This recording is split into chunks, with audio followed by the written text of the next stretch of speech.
Right. Good morning, Eastham Elementary.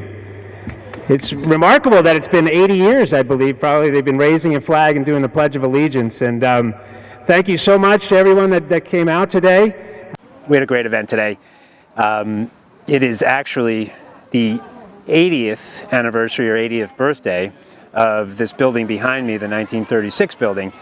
And I was inspired to recreate an event that happened when this school first opened. Our fourth grade students spend the day at the schoolhouse, and they relive what it's like to be, an elementary school student during that time.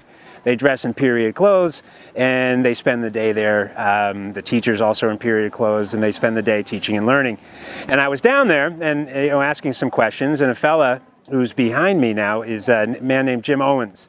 And we started to chat a little bit, and he had actually attended that school in second and third grade. So the more we started to talk, he told me about when this building opened, and the kids, and that school was about to close, this building opened, that the kids just picked up their belongings, their books, even maybe desks, their instruments, and paraded down the street.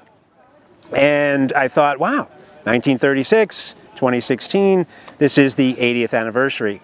And I thought, why don't it be neat if we recreated that event with the students here, and just to bring a connection to, the history of Eastham, the history of Eastham Elementary.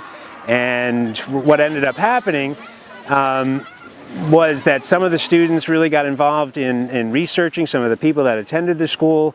They presented this morning. An important person in schoolhouse history is Clayton O'Horton, born December 11th, 1901. He went to the old schoolhouse on Schoolhouse Road, Eastham, in Eastham, MA. Clayton had 4 brothers and 2 sisters. Sadly, some died off. Actually, one of his brothers was lost at sea. He graduated from the Orleans High School in 1918. An interesting fact was that he worked at the Coast Guard station as a chef for 4 years. Clayton O'Horton was an important person in the Eastham history, and he donated many acres of land to the town. Thank you, gentlemen. Could you take this? Some of that history and spoke to those people, and we also have some people that came who graduated from Eastham Elementary back in the early 40s. And to be honest with you, I wasn't sure exactly, how it was all going to work. And so I set a date. I got it. The music teacher who's here, Chuck Hollander-Essig, is here on Tuesdays. So I coordinated with him, and just to provide some music and possibly a band. And so what ended up happening was, I got in touch with the Historical Society. So we put together a little program.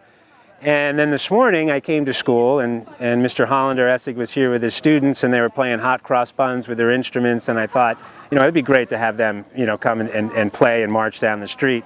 So what's come of this actually is that we've got, in 80 years, the first marching band to march down the street and actually be a marching band. Some people that came, and just with talking to them afterwards, how just thrilled and excited they were that we were drawing attention to this event.